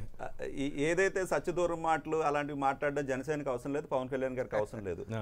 రామకృష్ణ ప్రసాద్ గారు నన్ను అడిగే ముందర లేకపోతే పవన్ కళ్యాణ్ అడిగే ముందర వాళ్ళ ఫస్ట్ పార్టీ ప్రెసిడెంట్ అయిన ఎన్టీ రామారావు గారు నిజంగా ఆ విధంగా సంపాదించారు, ఏ విధంగా సంపాదించారు, ఎన్ని థియేటర్లు కట్టారు, కట్టగలిగారు, కొన్నారు.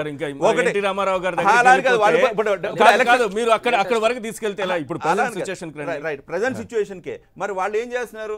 ఎన్టీ రామారావు గారు తెలుగుదేశం పార్టీలో లేరు, లేకపోయినప్పుడు ఎలక్షన్ అప్పుడు వచ్చినప్పుడల్లా కూడా డబ్బాలోంచి తీసి బయట పెట్టి ఎన్టీ రామారావు గారు మా పార్టీ ప్రెసిడెంట్ అని మాకు ముందర చూపిస్తున్నారు. ఎన్టీ రామారావు గారిని చూపించి ఒక సినిమా తీసి ఇప్పుడు మళ్ళీ ఇంకో సినిమా చూపిస్తున్నారు ఎలక్షన్స్ కి. తెలంగాణ రాష్ట్రం ఎన్టీ రామారావు మరణాలు తీసుకొచ్చి మళ్ళీ ఎలక్షన్ చేసుకోగలిగారు, ఓడిపోయారు, అది వేరే ఇష్యూ. అందుకని ఎన్టీ రామారావు గారిని తెలుగుదేశం పార్టీలో లేకపోయినా కూడా వాళ్ళు డబ్బాలోంచి తీసి ప్రతి ఎలక్షన్కి చూపిస్తారు కాబట్టి అందుకని ఎన్టీ రామారావు గారు ఏ విధంగా. సరే ఇది వదిలేయండి, చంద్రబాబు నాయుడు గారు ఖాళీగా బయటకు వెళ్ళినప్పుడు సీఎం లేకపోవడం ఏంటండి? ఆయన తెలుగుదేశం పార్టీ వ్యవస్థాపక తెలుగుదేశం పార్టీలో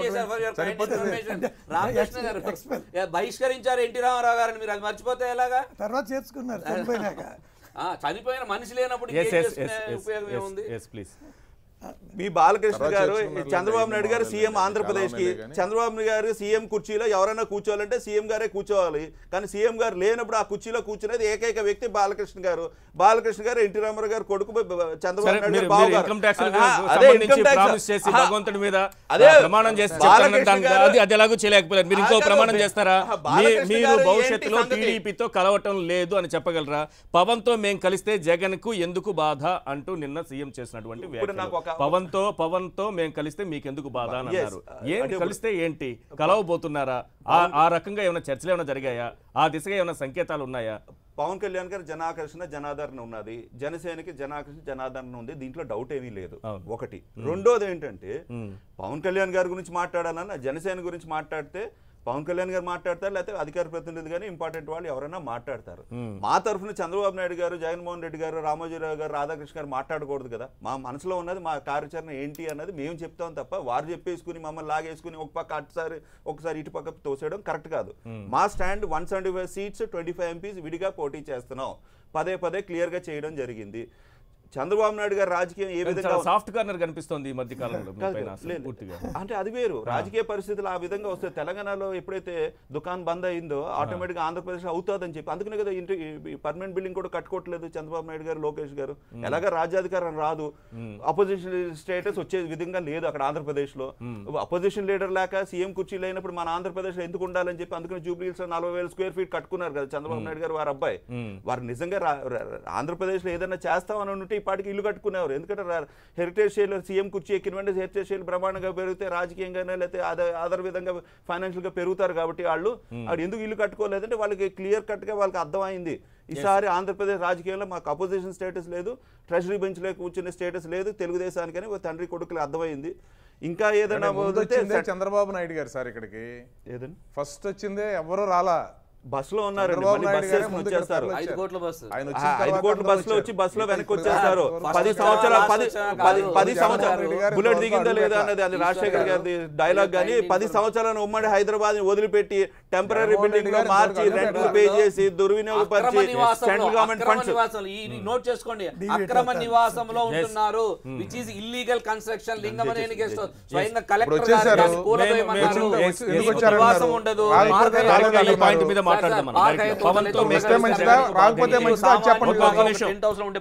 వరుసగా మాట్లాడదాం ఇదే అంశానికి సంబంధించి. పవన్ తో మేము కలిస్తే జగన్ కు బాధ ఏంటి అని అన్నారు. ఏంటి కలవబోతున్నారు అనుకున్నారు? మీరు ఏమైనా బాధపడుతున్నారా? ఫస్ట్ విడిపోయారని అయితే అనుకోవట్లేదండి. మేము మొదటి నుంచి చెప్తా ఉన్నాం కలిసే ఉన్నారు. వాళ్ళకి ఈ రోజు విడిపోయారు మేము అనుకోవట్లేదు. మోడీ ముఖం ధరించారని విమర్శించారు కదా పవన్ ని. మోడీ గారు పవన్ జగన్ పవన్ ఒకటే, మోడీ ముఖం ఇద్దరు ధరించారు. ఇది వరకు చంద్రబాబు మాట్లాడిన మాట. చంద్రబాబు గారు ఎవరిని అంటగట్లేదు చెప్పండి మీరు. ఒక పార్టీని వదిలేదు. నాతో ఉండని పార్టీలన్నీ అక్కడ ఉంటాయి. జనసేనకి వైసీపీకి లాలూచి రాజకీయాలు ఏం లేదు. ఆయన మాట్లాడి నేను 9 ఏళ్లుగా క్లియర్ చెప్పనివ్వండి నన్ను. పార్టీ పుట్టిన దగ్గర నుంచి ఈనాటి వరకు ఏ రోజైనా మేము ఒక పార్టీతో పొత్తు పెట్టిన సందర్భం ఒక్కటి ఉంటే ఏ పార్టీ వాళ్ళని చెప్పమనండి క్లియర్గా. ఇంకొకటి రాబోయే ఎన్నికల్లో మేము పదే చాలాసార్లు చెప్పాం కదా. టీడీపీ వాళ్ళు మిగతా పార్టీలు కానీ చెవిటోడు ముందు శంఖం ఊదినట్టుగా భావిస్తే మేము చేసేది ఏమీ లేదు. We are clearly going on single party. మాకు అవసరం లేదు. అయితే ఇంతకుముందు పొత్తులు పెట్టుకున్న పార్టీలే అప్పుడప్పుడు వారి బంధాలను బయట వేస్తున్నారు. అంటే ఒక పొరపాటున ఒక జర్నలిస్ట్ అడిగిన ప్రశ్నకి ఏది చెప్పాలో తెలియక ఒక అయోమయ పరిస్థితిలో మనం గెలిచే పరిస్థితి లేదు. కాబట్టి ఎవరో ఒకరు మనం ఉంటే తప్ప ఈ రాష్ట్రంలో గెలిచే పరిస్థితి లేదు అనుకుంటున్నారు. మీరు కలిసినా విడివిడిగా పోటీ చేసినా మీకు ఓటమి తప్పదు. మీరు చేసిన నాశనానికి ఈ రాష్ట్రానికి 1956కి ఎలా తీసుకెళ్లిపోయారో, ఎంత రాష్ట్రాన్ని నాశనం చేశారో రాష్ట్ర ప్రజలు బాధపడతా ఉన్నారు. మీరు గుంపులుగా వచ్చినా కూడా జరిగే పరిస్థితి వాస్తవం. మీ యొక్క అంటే పబ్లిసిటీ మీరు ఒక ఎవరు సినిమా డైలాగ్ ప్రజలకు వివరిద్దాం. మనము ఈ రాష్ట్రంలో నిత్యం ప్రజల వెంబడి ప్రజల సమస్యలు ఎలుగొచ్చుతూ ఒక పార్టీతో సంబంధం లేకుండా ప్రజలే మా పొత్తుగా నిర్ణయించుకొని సింగిల్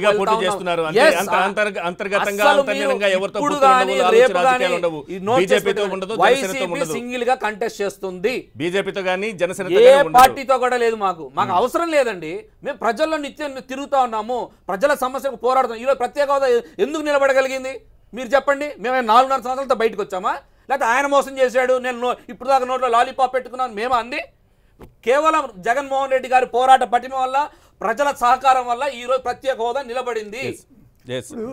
ఒకటండి, ఏ రోజైతే మేము ఈ ప్యాకేజీ కేంద్రం రాష్ట్రానికి ఇప్పుడు ఒక్క మాట ఏ రోజైతే ఒప్పుకుందో కేంద్రం రాష్ట్రం, ఎప్పుడైతే రాష్ట్రం అసెంబ్లీ తీర్మానం పెట్టి దానికి చేసిందో, లేకపోతే మంత్రులకు ఇది చేసిందో, ఫెసిలిటేషన్స్ చేసిందో, ఆ రోజున జనసేన అబ్జెక్ట్ చేసింది. దాన్ని పాచిపోయిన లడ్లతో పోల్చింది. ఆ రోజు నుంచి జనసేన మాకు డిఫర్ అయింది. ఎప్పుడు మేము కలిసి లేదు, కమ్యూనిస్టులు కూడా వాళ్ళ పక్కనే ఉన్నారు. కానీ చంద్రబాబు నాయుడు గారు ఎన్నిసార్లు జనసేన బీజేపీ ఆడిచ్చినట్టు ఆడుతుంది, మోడీ ఆడిచ్చినట్టు ఆడుతుంది అని ఎన్నిసార్లు అన్నారు. ఇవాళ జనసేనని మాటెత్తకుండా అదేంటి అదే తప్పించారు. అంటే చంద్రబాబు నాయుడు గారు తెలిసి రాజకీయ లబ్ధి కోసం అబద్ధాలు ఆడుతున్నారు. ఇది చాలా క్రిస్టల్ క్లియర్. ఒక నిమిషం. రెండో పాయింట్, మళ్ళీ నాకు టైం వస్తుందో లేదో అందుకని రెండో పాయింట్, ఇప్పుడు జగన్ కేసుల గురించి మాట్లాడారు. ఇప్పుడు మేము గనక కోర్టుల్లో ఇంటర్ఫీర్ అయ్యి జగన్కి లబ్ధి చేయాలంటే ఆ 2G కేసు కనుక ఎవరో కొట్టేశారు, జడ్జి కొట్టేశాడు. అదేవిధంగా మేము ఇన్ఫ్లుయెన్స్ చేయదలుచుకుంటే ఈ జడ్జితో కూడా కొట్టేయచ్చు, ఆయన కూడా క్లీన్ చిట్ ఇవ్వచ్చు. కానీ వారం జరుగుతుంది. బహుశా చంద్రబాబు నాయుడు గారు అది జాప్యం అంటే ఒక్క నిమిషం ప్రొసీజర్ ఉంటుంది. బహుశా చంద్రబాబు నాయుడు గారికి తెలుగుదేశానికి కోర్టులు మేనేజ్ చేసేటటువంటి ఆలోచన అలవాటు ఉందేమో నాకు తెలీదు. కాబట్టి వాళ్ళు మా మీద ఇలాంటి అపవాదేస్తున్నారు. మూడోది, ఇప్పటి వరకు కూడా రామకృష్ణ ప్రసాద్ గారు చంద్రబాబు నాయుడు గారు నా దగ్గర ఏసీబీ ఉంది, నేను కేసులు పెడతాను అన్నది రైటా తప్ప అది కూడా చెప్పలేదు. రామకృష్ణ ప్రసాద్ గారు చెప్పండి. ఇప్పుడు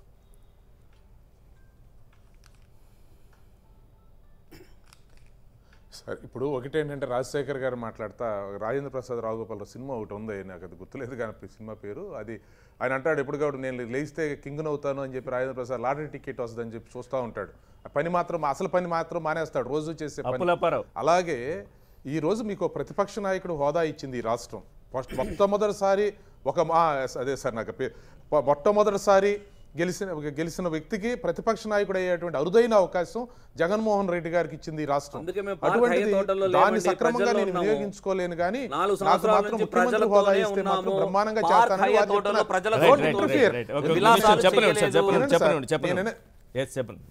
చెప్పండి సార్. నేను వినండి సార్, మేము ఎక్కడున్నామో ఏం చేసామో జనం చూసారులే. ఇచ్చినటువంటి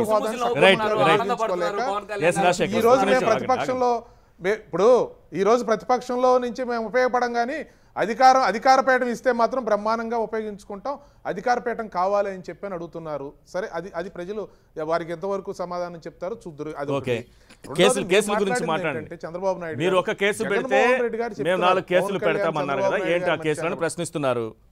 రఘునాథ్ బాబు గారు మొట్టమొదట లేవనెత్తిన ప్రశ్న అది, దానికి సమాధానం రాలేదు ఇప్పటి వరకు.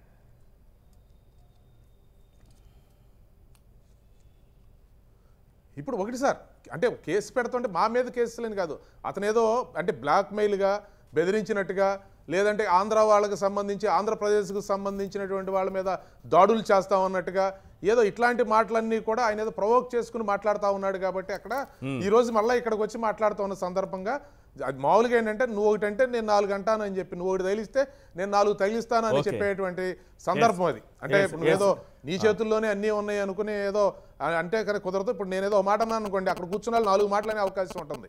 అందుకని చెప్పి అది గుర్తుపెట్టుకో. కాబట్టి ఇంకొక ముఖ్యమైన అంశం, పవన్ ను ఏమి అనద్దని పార్టీ శ్రేణులకు చంద్రబాబు కొన్ని సూచనలు చేశారంట. మీకేమన్నా వచ్చాయా అటువంటి సూచనలు? అనకండి అంటే వైసీపీ చెప్తోంది ఈ మాట. మీకేమైనా సూచనలు వచ్చాయా? పవన్ ఏమి అనద్దు, మనకి భవిష్యత్తులో ఏమైనా ఉపయోగపడతారని. ఇప్పుడేం రాలేదు. ఎప్పుడు భవిష్యత్తులో వస్తుంది అనుకుంటున్నారా? లేదు అలా ఏం రాలేదు సార్, అలా ఏం లేదు. ఇప్పుడు ఎవరైనా సరే ఇక్కడ ఎవరైనా సరే వ్యవహారికంగా అయినటువంటి శత్రుత్వం ఉంటుంది తప్పించి, అంటే రాజకీయ పరమైనటువంటి విభేదాలు ఉంటాయి తప్పించి ఎవరితో అయినా అది ఏ పార్టీతో అయినా వ్యక్తులతో అయినా అలా ఉండాలని కోరుకుంటాం. ఎందుకంటే సుదీర్ఘకాలం 40 సంవత్సరాలు అయితే అది వ్యక్తిగతంగా మళ్ళీ మొదటికి వస్తుంది. పవన్ తో కలిస్తే తప్పేంటి అని అన్నారు, దీన్ని ఒప్పుకుని తినాలి. రేపు బీజేపీతో కలిస్తే తప్పేంటి అని అంటారు, అది కూడా ఒప్పుకోవాలా?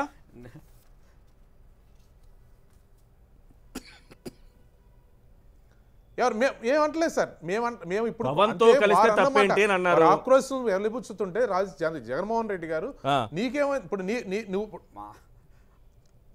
ఇప్పుడు వాళ్ళ నిర్ణయం సార్, వాళ్ళ నిర్ణయం తీసుకుంటారు. వాళ్ళకి రాష్ట్ర భవిష్యత్తు కోసం, రాష్ట్ర అభివృద్ధి కోసం ఏది బాగుంటుందని చెప్పనేటువంటి నిర్ణయం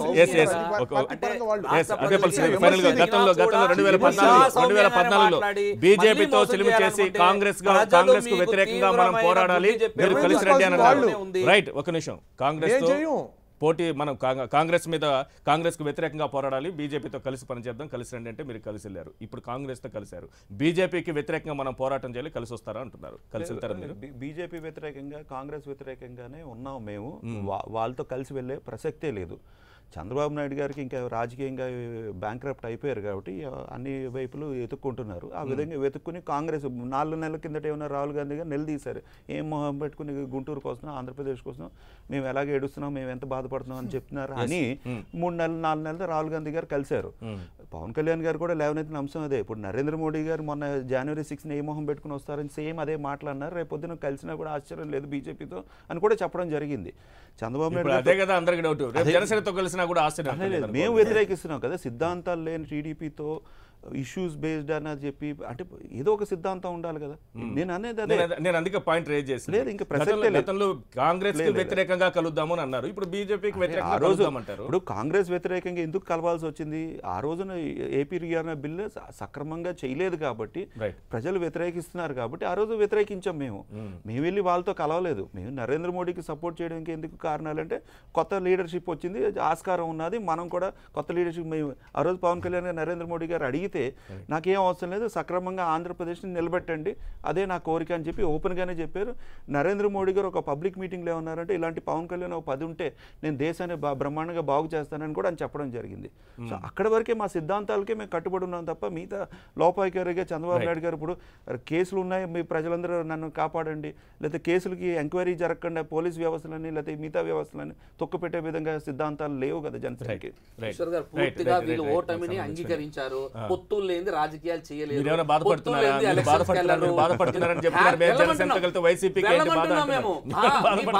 ప్రత్యక్షంగా బయట పెట్టండి, మీరు బయట పెడితేనే జనాలు అర్థం చేసుకుంటారు. థ్యాంక్ యూ అండి రాజశేఖర్ గారు, చర్చలో పాల్గొన్నందుకు. రఘునాథ్ బాబు గారు, అదేపల్లి శ్రీధర్ గారు, రామకృష్ణ ప్రసాద్ గారు సమయం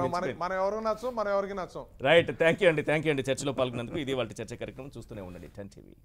న్యూస్ ఇస్ పీపుల్.